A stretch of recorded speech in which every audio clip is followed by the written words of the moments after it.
Oi, oi, it's your boy, the MMA Horny Police, Jack Slack, and it's the Jack Slack podcast, and we're coming at you post UFC 275.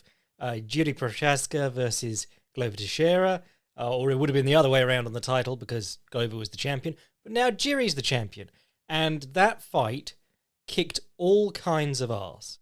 As a man who believes that light heavyweights should be drowned at birth, I thought this was fucking incredible. One of the best I gotta say, one of the best title fights I've ever watched in MMA. I really, really enjoyed it. High level technical adaptations, savvy tactical stuff going on, heart, resilience, staying power, stuff you don't see above middleweight. Guys surviving and finding opportunities. And it happened half a dozen times for each guy in this fight. I wrote a huge post fight breakdown just of this fight at the Fight Primer. Go read it now, if you're a Patreon boy, of course.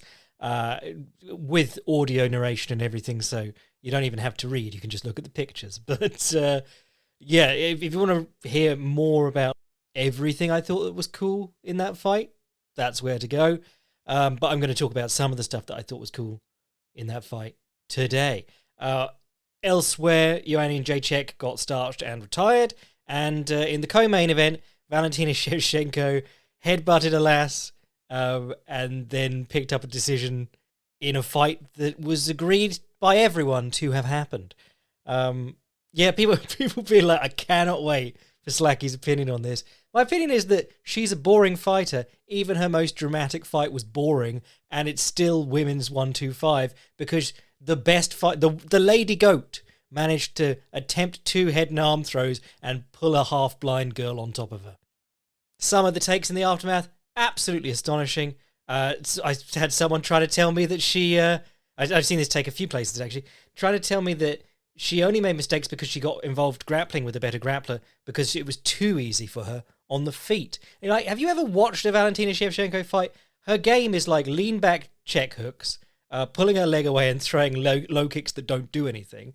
And then once she's shown those 2 counters, she immediately ducks in on the clinch the next time the opponent tries to come in and tries to take him down. She did it against Holly Holm and basically ended up getting out-wrestled every time she went for the takedown, but she kept going for it. Yeah, her game is being a mixture of both. This thing where people imagine that she's like an unstoppable Muay Thai force, just not true. Also, how's she going to stay under 30 strikes a round if she's actually counterpunching all the time? She likes to wrestle so that she doesn't have to do anything. Oh, man, amazing. People talk about damage. How are you measuring damage? This is a Valentina Shevchenko fight. The damage is facially from a headbutt, which I'm going to generously say was accidental because the glove grabbing and kicks to the flaps were intentional. But we're saying the headbutt wasn't intentional, so write that off damage-wise. The only other damage that should have been there would be damage to the lead leg because, 70% of Val's strikes are like that skip-up low kick that doesn't do anything. I tried last week. I tried for 2 weeks to put together a Filthy Casuals guide to Valentina Shevchenko, but everything I wanted to pick out, the leg pulls into counter low kicks, the leg pulls into spinning counters when the opponent leads, check hooks coming in, pivoting off with the check hook, the left kick to the body, breaking off the line of attack. I had it all written out. Finding clips of it, you've got about 80% where she misses, and then 20% where she sort of hits, especially with the spinning counters. People always showing that fucking spinning back fist against Holly Holm where she grazes her. She tried that 10 times in the fight, and that's the best take we got. I might actually post the compilation of failed spinning techniques that I have from trying to find effective spinning counters while looking at the footage of or scouring all the footage of her fights. But yeah, do I care? No. Was her post-fight interview and press conference cringe? Yes, it was, because she was like, "Oh, I'm just so tired from all the traveling." Then they're like, "Do you think she deserves a rematch?" Because, she was winning until she got headbutted and her eye closed. And Valentina's like, "No, I've got my eyes set on Miesha Tate next." Miesha Tate, title contender, 2022. Another positive sign for this division. Right, there you go. That's my John McEnroe bit. You know how he does the Masters and he has to have a little tantrum every game because he's famous for it now and people turn up to see it. Honestly, wasn't even bothered by this fight. Watched it on 2 times speed just to get through to the good fights. Let's talk Jiri versus Glover. Fucking amazing fight. What everyone should be talking about right now. Just fantastic. Prochaska focusing on a lot of up jabs, uppercuts, upward knees. I mean, most knees are upwards, except Tony Jaa style knees where you jump above the opponent's head and bring your knee down. But I've never seen that in a real fight yet. And speaking of Tony Jaa, back up elbows. So yeah, he was focusing a lot of his offense on coming up the middle and punishing level changes. And the cool part about that was that Glover Teixeira just took the punch or the kick or the knee in the face and then still picked up the leg. What a fucking legend. I mean, Glover Teixeira, I'll always remember that the CME boys described my article pre-John Jones to Glover Teixeira as a hit piece because I just pointed out that Glover Teixeira only does two things. It's try and time the counter overhand into the left hook and then duck on the single leg. And, he's never really developed any other leads on the feet. And he's never really changed it, even up to this point. It's still overhand left hook, single leg. However, by having an old man game from when he was about 30, he has mastered the mechanics of being an old man. So yeah, it's a bit one note, but he's still bloody good at it. If you watch those single legs in the first round where he's doing little run the pipe moves and then swinging the leg all the way up to his shoulder, so the Jiri's basically in the standing splits. Perfection. Key on a single leg, generally get the leg as high as possible. And then you've got a great chance of the guy just falling over on his own. You don't really need a technical finish, you just need to run through it. But what I was talking about before this fight, and I posted a clip to Twitter saying this, was, people remember Jiri for the amazing knockouts in the last two, but in the Dominic Reyes one, Reyes took him down, got to half guard, was passing to mount, doing Glover Teixeira's favourite pass. Glover Teixeira's ground game is single leg to get top position, open the guard with like a can opener and some ground and pound, move to half guard, underhook and cross face, pass to mount, and then kill them from there with the arm triangle and just ground and pound. And Reyes against Jiri got that underhook and crossface from half guard, started passing, left too much room, and then Jiri opened his own legs to encourage Reyes to go to mount, and as he goes to mount, Jiri bucks and rolls him over, which is something you can't do if the guy's got a good underhook and crossface and he's turning your head away, because you would be bridging into basically straining your own neck. And believe me, we're going to be talking about bridging mechanics a lot because of how the fight ended. But I said basically on Twitter, if you want some hope for Glover, because we were all feeling very pessimistic because of how he'd been taking beatings in his last four before Jan Blachowicz, he doesn't make mistakes from there. And in this fight you saw, he is so good there. And he's so good once he gets the mount too. The mount, Craig Jones has some interesting thoughts on like the mount and side control and stuff, because the scoring of Brazilian Jiu-Jitsu prioritizes those positions because that was at the time the best. Or if someone mounts you, they'll just beat you to death with their fists. And more and more in MMA, you see guys able to survive mount just by bucking their hips, kicking their knee into the back of the opponent to force them forward onto their hands. And then when the opponent comes forward onto their hands, you grab around their waist and you hide your head in their dick. And you've seen those fights where guys are trying to push the guy off their crotch and land one good punch before they suck themselves back in again. Glover Teixeira is one of about 3 people in the world who's actually a killer from mount and with ground and pound from there. It's him and Lyndon Vassell, who I mentioned quite a lot, but Lyndon Vassell, very bad a lot of places, but when he gets mount, he murders people. So it was very bad for Jiri that he got mounted in round 1, which was not great. But the coolest moment, there were so many cool moments, but one of the coolest things I saw in this fight was that Glover starts smashing Jiri from top of mount. And if you read my Combat Jiu-Jitsu and the State of Grappling in MMA article from last week, which is available to everyone, so go and read it. It's on the Fight Primer. We were talking about like three-quarter mount, which is mount where the opponent has one of your ankles trapped between their legs. And in Jiu-Jitsu, that's still got work to do because he's very near pushing me back to half guard. In MMA, that's the same as mount because you just punch them, and the punches are exactly the same as from mount. It just means that they're squeezing your ankle. That's about it. And normally when you start punching them, they let go of the ankle so that they can get flat to their back and start bridging and stuff. So Jiri started trying to escape by putting Glover back into three-quarter mount, and then Glover just punched him in the head. And so Jiri put his double forearm, like double elbows up, and just rolled straight to his back and just covered up. And of course, when you do that, Glover Teixeira is going to smash his chest down, start separating one arm, pushing it up, elbow by your head, and grabbing the arm triangle, the katagatame, as it used to be called. It's such a great... In judo, there's like a rule about head and arm chokes, but the katagatame is considered a pin, but you put the person to sleep with the pin, so they're going to be pinned.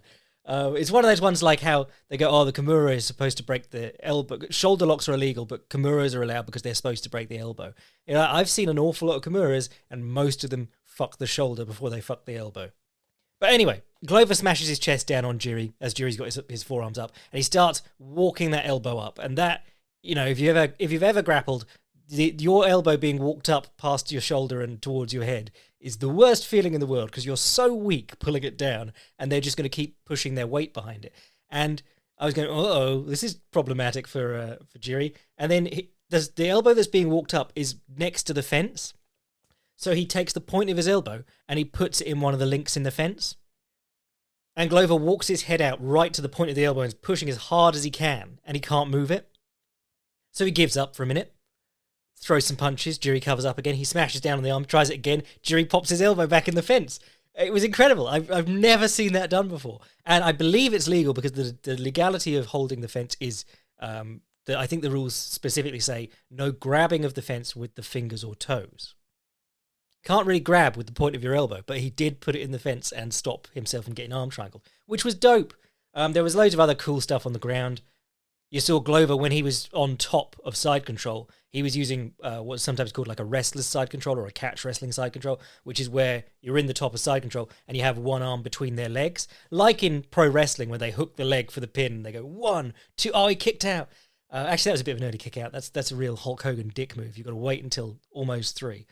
But he was using that sort of like hook the leg side control, and what that's really good for. It's really bad for if you've got guys who love throwing up triangles, because they'll try and push your head down between their legs because you've already got one arm in there, and then they'll try and triangle their legs and upside down triangle choke you.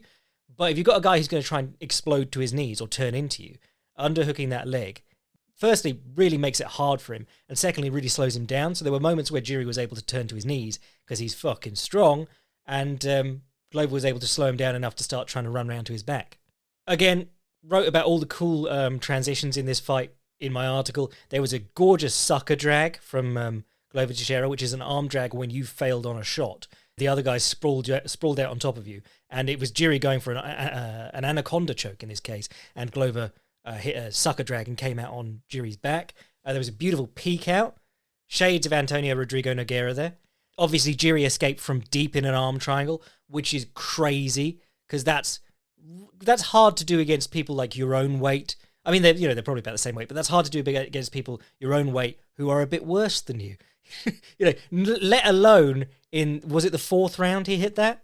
Against a guy who, I'm not being facetious here when I sometimes I'm criticizing him when I'm saying he's such a minimalist, but sometimes I'm just saying, like, Glover Teixeira got to ADCC. Glover Teixeira has competed with guys like Roberto Cyborg Abreu at ADCC, the best grappler in the world at the time. Did fine, didn't get submitted. I think he lost like a decision. But he's done it with this bare bones game that all leads to the arm triangle. So if he gets his arm triangle on you, that should be you done. And Jiri managed to perform that gorgeous turn your own wrist down like you're kimuraing yourself and rolling over your shoulder to make the escape happen. Incredible stuff.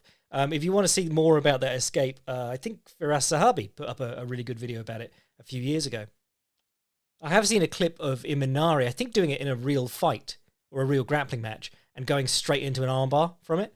But yeah, it's tricky. It's hard to do against even okay guys. But that tells me, for all the samurai bullshit, which we'll get into in a minute, but all the samurai bullshit, Jiri and his team have been preparing for this man well. Because in the first round, his elbow going in the cage when Glover was trying to walk it up, all his work mitigating damage from the top of mount, him working at his ring position. The wall walk, he didn't have much success with it. He gave up his back in the first round, and Glover pulled him back into like a teabag Kimura position, which the crowd went, wild for. And I was like, we're in Singapore. Wow, cross-culturally hilarious, the North-South teabag Kimura. But something that we talked about before with especially guys like Khabib and Islam, Usman, people like that, who are very good at controlling you when you're sitting on the fence trying to build up. We talked about turning yourself off the fence and letting them pass your guard even to do that. And Jiri, I mean, I don't think he let Glover pass his guard, but when he ended up on the bottom, his feet were always looking for the fence. And you saw in the end, he used the bridge off the fence to turn over, which is an incredible move. It's been part of the UFC since very early on, but all the ways of dealing with the bridge when you're on the top of a mount involve killing the bridge, flattening the hips, muffling the bridge so it's not very strong. You can grapevine your legs, you can shift your hips with the bridge, you can post on the floor with your hands so you don't get thrown over. You can pull up on the back of the guy's head so that he can't bridge as far because he can't get his head to the floor. But the moment that guy gets his feet high up on the fence, I have no idea how you'd even try and stop a bridge. I think you'd probably just have to dismount or try and scramble out of it. Because it doesn't take an awful lot of strength at that point to lift your hips up above where the opponent is, on top of you. And then you're forcing a back roll. And I said this in the article, but the answer to it, I suppose, is the same as anything else. Be aware of where you are in the ring. Don't let them get close to it. Or don't let them turn themselves around. Because you saw that before that escape from Mount, you saw Jiri using his left hand and left foot on the fence to turn himself around towards it so that his butt was pointing towards the fence as opposed to his head. And if you watch Mansour Barnoui's fight with Khabib's cousin, whose name I never remember, but I think he was undefeated at the time, Barnoui gets taken down by the fence and he's always turning himself off the fence or at least parallel to it so that he's not trying to build up on it. Give himself space to move and work. But when you're on the bottom, you want to turn your arse around to the fence so you can get your bridge as high as possible.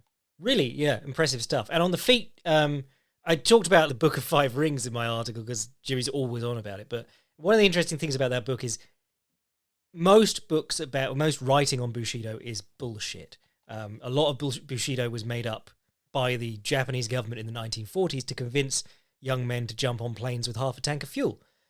And the other part of it is mainly written by samurai who, in the 17 and 1800s, were just rich dudes. Like, that's all they were. You know, you got this professional military class or caste who in like 200 years of complete peace and isolation. So they're talking about swordsmanship, about like, you know, I've banged on about it for a while, but the Demon's Sermon on Martial Arts is just shit. It's a famous book on the martial arts by an actual samurai, written in 1780 something, I think. But it's just bollocks about ki and feelings and vibes. And Musashi was a legitimate duelist. You know, a duelist is someone who duels with people and then possibly dies, or the opponent dies. If you're dueling with real swords, yeah, there's a lot on the line. And Musashi wrote his Book of Five Rings at the end of his life after giving up dueling. But it's quite interesting because it's a book that doesn't talk a lot about specific technique because they didn't have illustrations and shit like that back then, and there just wasn't a lot of point talking about specific technique. Because in a fist fight where I can get hit in the head, and most of the time you're not going to get knocked out outright by getting hit in the head, so you can start trying to set traps and be clever.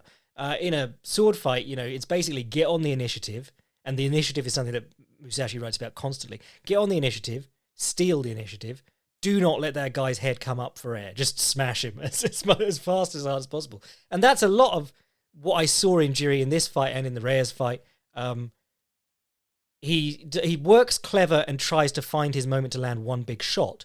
And then once he's landed his big shot, he goes ham trying to finish you.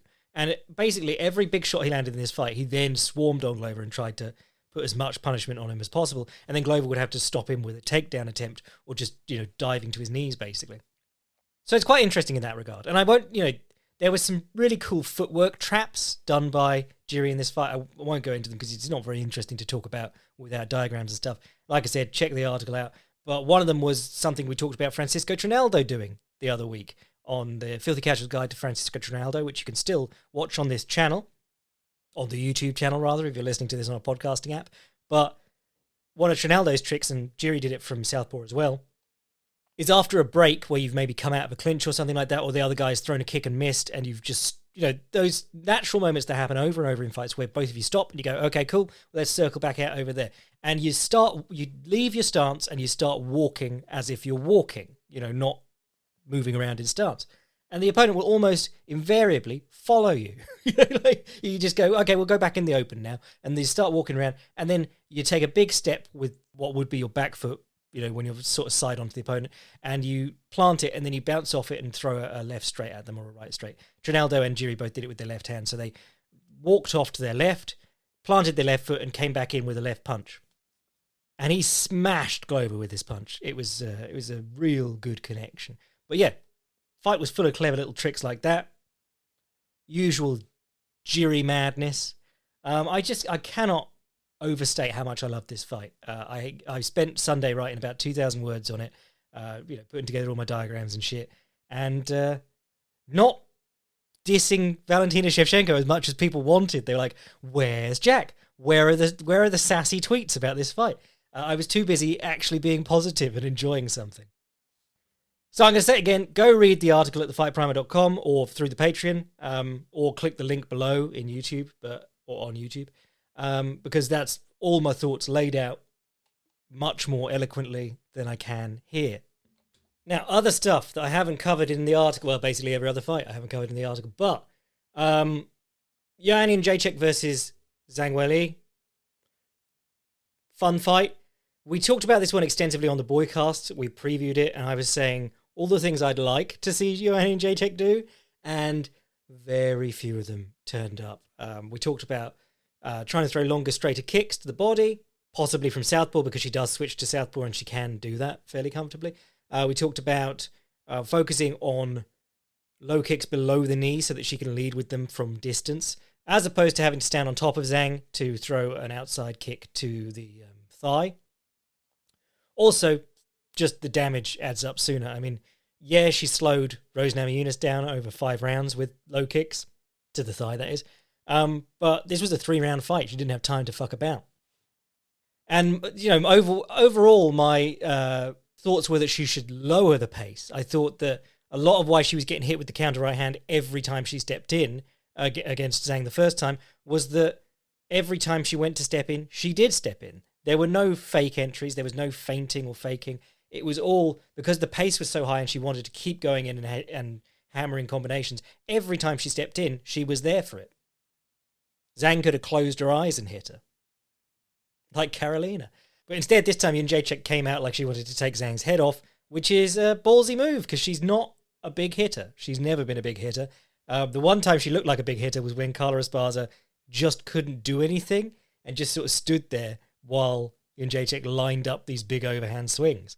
But she did decently, I thought, in the first few exchanges. She basically entered with Zhang, so she slipped outside the right hand and threw her own, rather than try and jab in and then throw a 3-punch combination and a low kick, where as soon as she jabbed, Zhang would start throwing the right hand. She basically timed her entries with Zhang.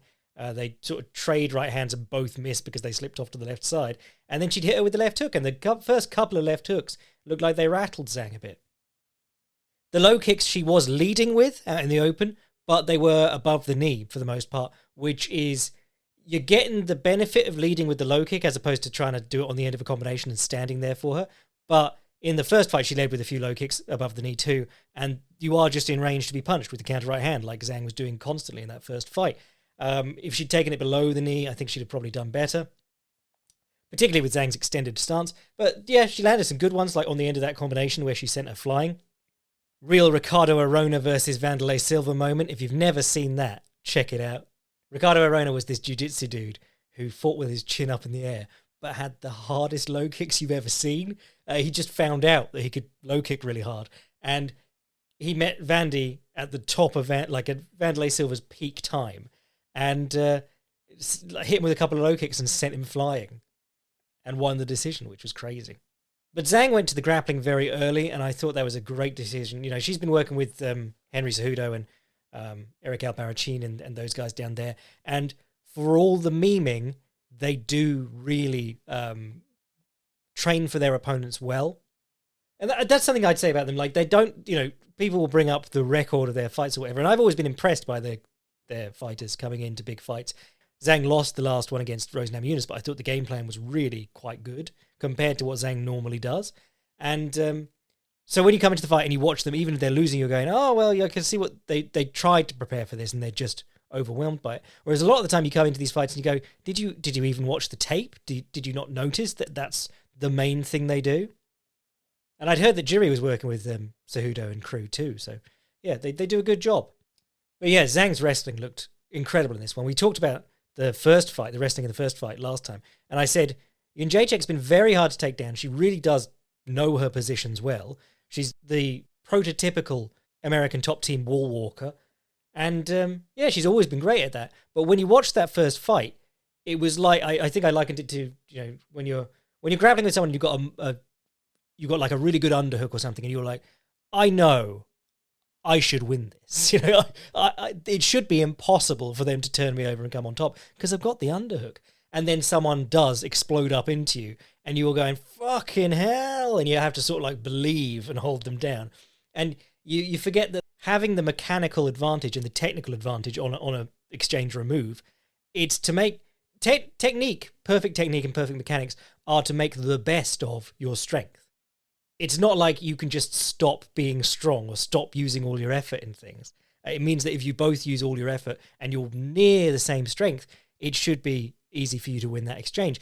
But in that first fight, there were plenty of moments where Joanna would get like her head. I think Weili Zhang grabbed a body lock and Joanna posted her head underneath Zhang's and threw her hips back and had both hands on Zhang's hips. And you're going, she's basically going to break that lock and get out of it. And she broke Zhang's hands apart, and Zhang's still there holding on to her. And you could see it in Joanna's reaction, like, I can't believe how much stronger this person is than me.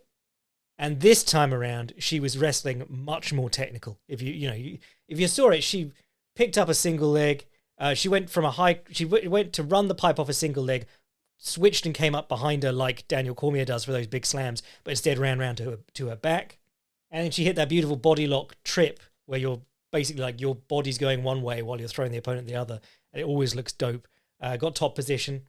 Joanna, good on the ground, but this links back to that article I wrote last week, which again, you should check out. And it's free, available for everyone, that Combat Jiu-Jitsu one. But Zhang would keep getting mount, and Joanna would start pushing her back towards three-quarter mount and then back to half guard, but getting hit the whole time, because that's what happens when you commit your hands down to pushing on the knees. There was a beautiful transition in round one where Zhang was in the half guard, Joanna came up on the underhook and got up to an elbow, and Zhang went underneath to the elbow she was propped up on, grabbed the hand, pulled it down in the Dagestani handcuff, and stepped over to mount.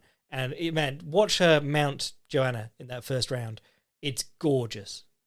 I think she does it again in the second round too. I wrote in that article the same thing, but man, that Dagestani handcuff, it's changed grappling. Just dudes are so focused on it now, because it used to be really useful to get up to your elbow to a power prop, they sometimes call it, or just an elbow prop, and start moving your hips back. And if guys are waiting on that, they will fold you down on it, and then you're stuck on your own hand. So yeah, Zhang was bodying her from top position. Then the round came to an end. They went back to their corners, and round two, yeah, it was Joanna's aggression that really cost her in this one, because Zhang threw a couple of side teeps or side kicks to push her back and hit her in the body. Joanna kept coming forwards, and one, spinning techniques always at their best when the opponent's coming forward. Two, we talked about it before. I wrote an article about Weili Zhang before her title shot against Jessica Andrade, just talking about how one of the really interesting influences in her game is like that Sanda background, because Sanda is sort of they like their side-on techniques, their spinning techniques and their side kicks, which are techniques that require you to be in a bladed stance. But because low kicks are legal and that makes you gravitate to more of a kickboxing stance, you also have to fight square. So getting from square to bladed and bladed to square is a trick in itself.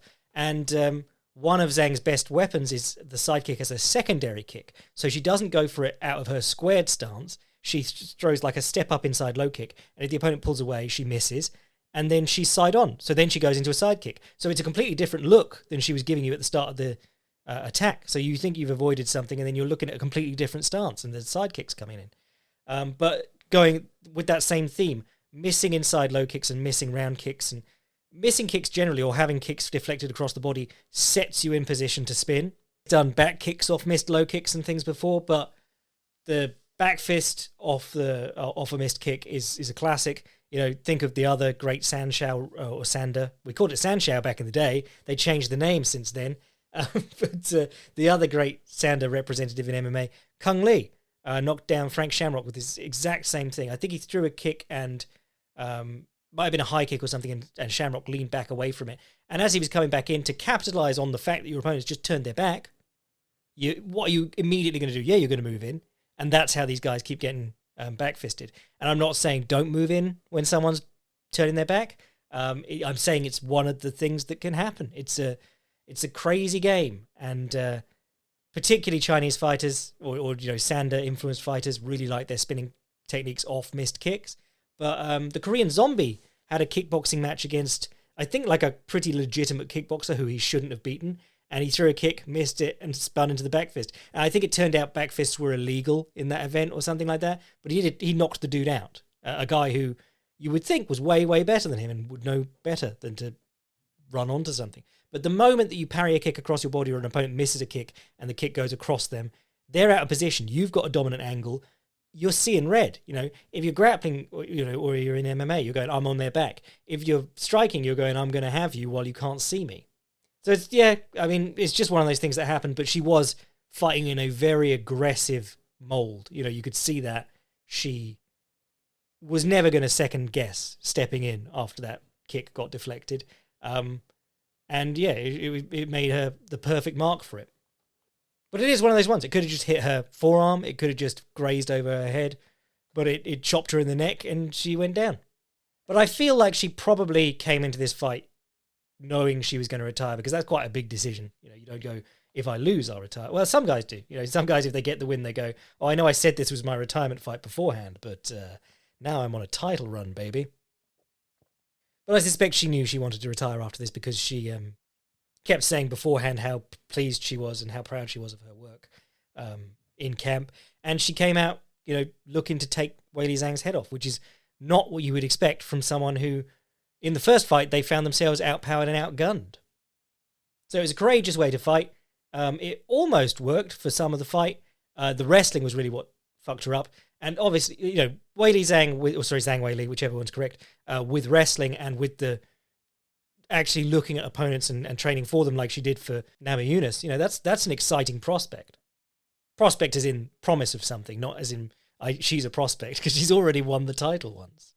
So the rest of this card, people will talk about what a good card it was. It was solid. It was quite a short card in terms of number of fights.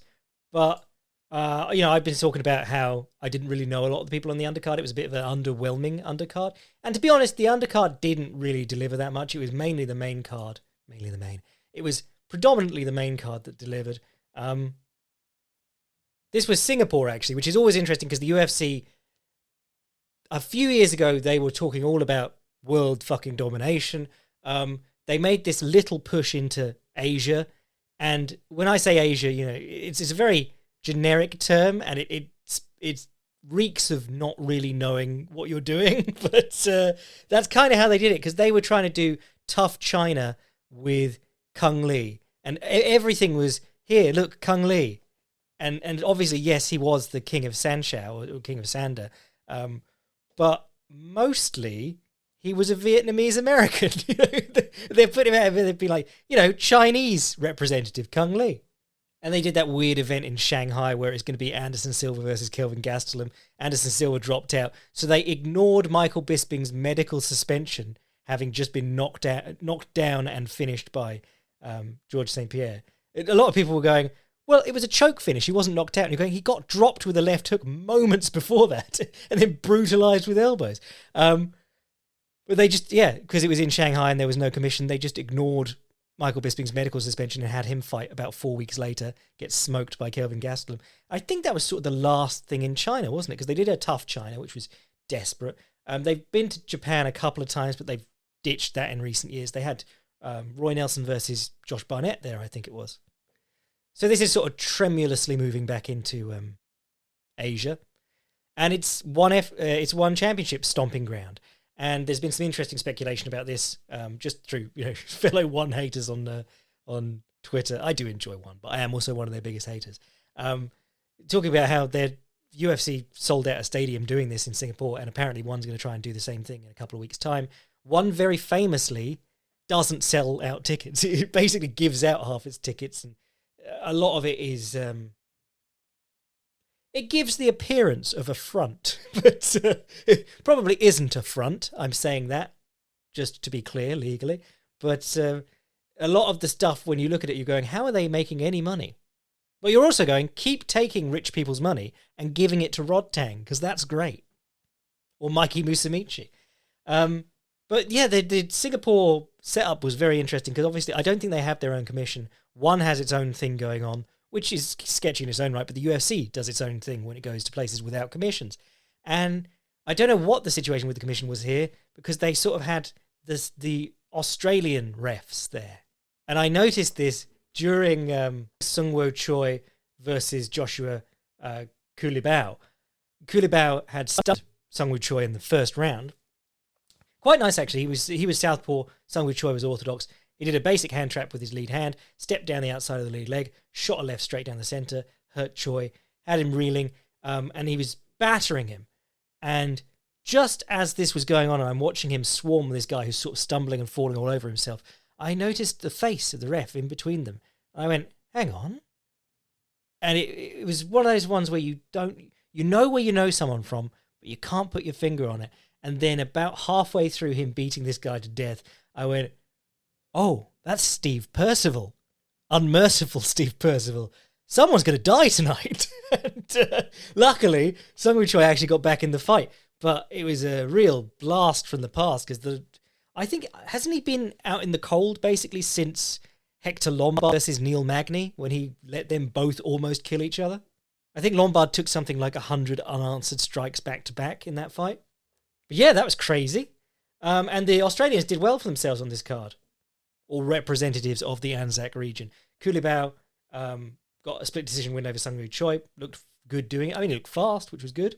Jake Matthews, out of nowhere, became BKFC Jake Matthews and knocked out Andre Fialho. Fialho, on is he on a 3-fight win streak? But he's had 3 fights this year already.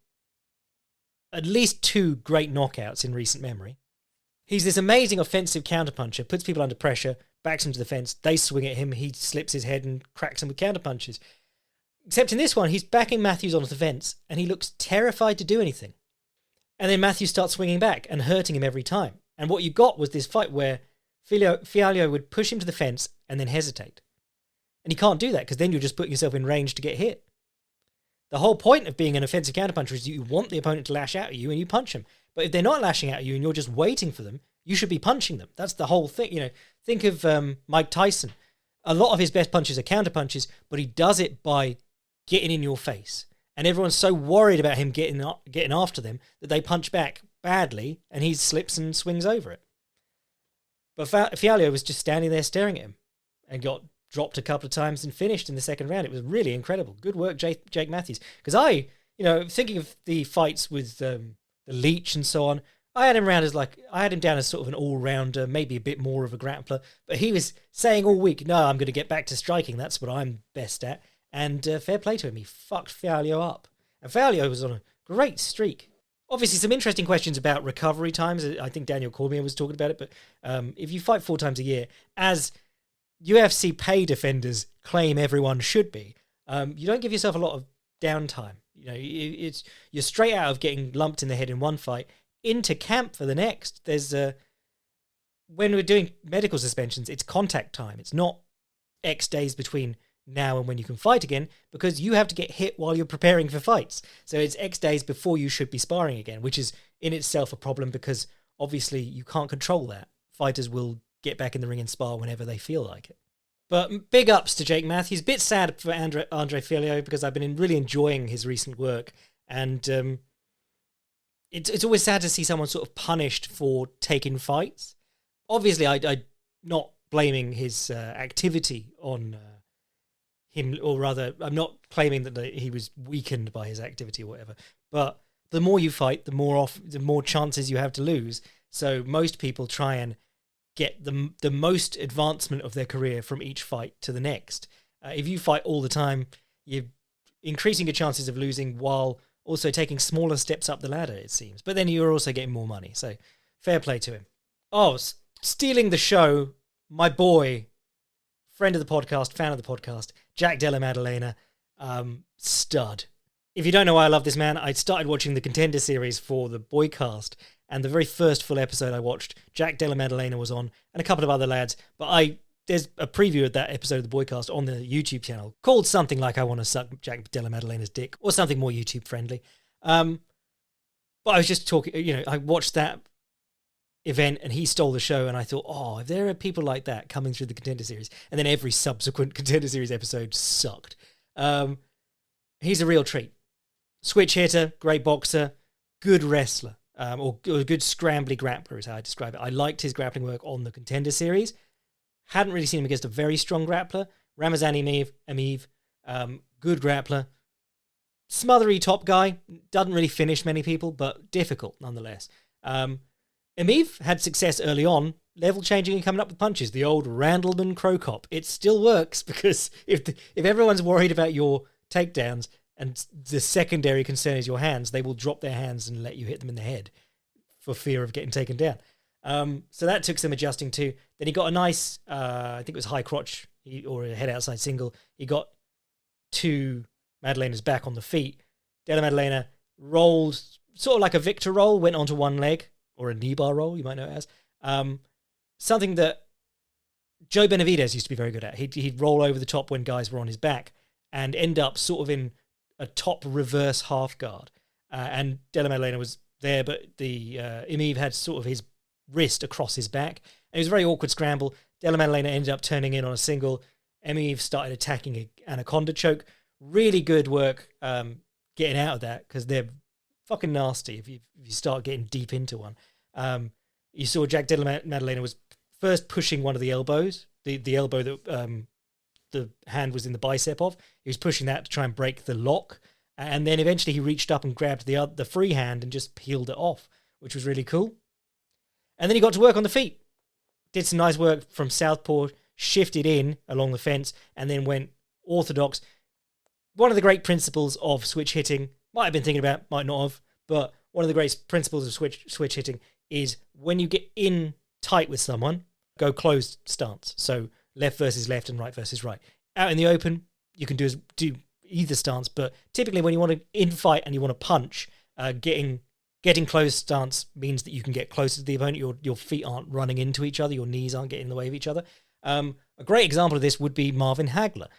Great switch hitter, fought mostly southpaw out in the open, but when he was infighting, and he was a great infighter, he'd go into an orthodox stance and start battering people there.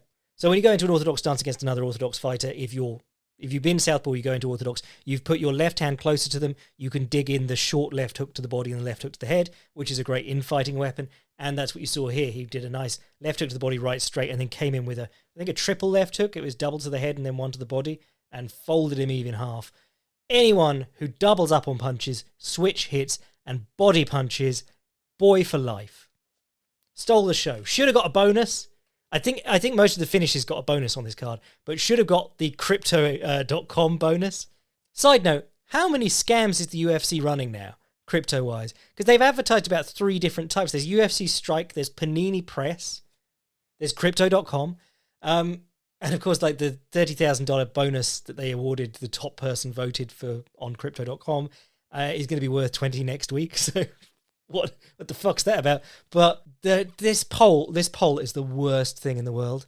They should have something like a UFC app where you can vote for best moment of the night or whatever, and the top 3 people get a ton of money. But they open these polls before the fights start, or before people have fought. And then what happens is the winner this time was Valentina Shevchenko. Now, even if you think that she's the best fighter in the world, did you think that was the best fight on the card? Did you think that was the best performance on the card? No. And last time, Rose Namajunas won it for losing one of the consensus worst fights of all time. Simps absolutely run this game, it seems. What else was good? Brendan Allen versus Jacob Malkoun was good, actually, but that's technical ground stuff. Or standing grappling stuff, so won't go too much into that. Steve Garcia versus Matt Ashadze was one of those lessons in how much you can surprise yourself by going forward confidently. You can back the big banger up and make him rethink what he's doing, and then suddenly just getting into that confidence, you don't realize that hole is there the entire time, because he ran full force onto 2 left straights that dropped him. when he'd done so well in like the first half minute, just trying to overwhelm Maheshate. But Maheshate, interesting guy. Keeping my eyes on him. Yeah, that'll do us for today, I think. I'll be back midweek to talk about all the stuff going on this weekend. You might be looking at that UFC card and thinking, Fight Night, is that going to be as good as the pay-per-view? It's actually a better card. It's banging, this Fight Night card. And we've also got The Match, which I've been talking about for weeks because it's been such a shit show, but it remains one of the most interesting fights in kickboxing. It's a dream matchup come together. Tenshin Nasukawa versus Takeru, whatever Takeru's second name is. I've only ever called him Takeru. Plus, there's like a PFL this week. There's loads of other stuff going on too. So we'll be back on Thursday to talk about that. Might even write something. I'm enjoying writing a lot at the moment. But I am your boy, Jack Slack. If you want to read my post-fight article / my combat jiu-jitsu, state of grappling and MMA meta article from last week, go to thefightprimer.com or join the Patreon to support the podcast, get the boycast and extra stuff. If you want to send an email to the podcast, jackslackpodcast@gmail.com, and I will see you then. Being obligated to moan about Valentina Shevchenko, even though I thought it was a perfectly fine fight that wasn't very interesting, bless.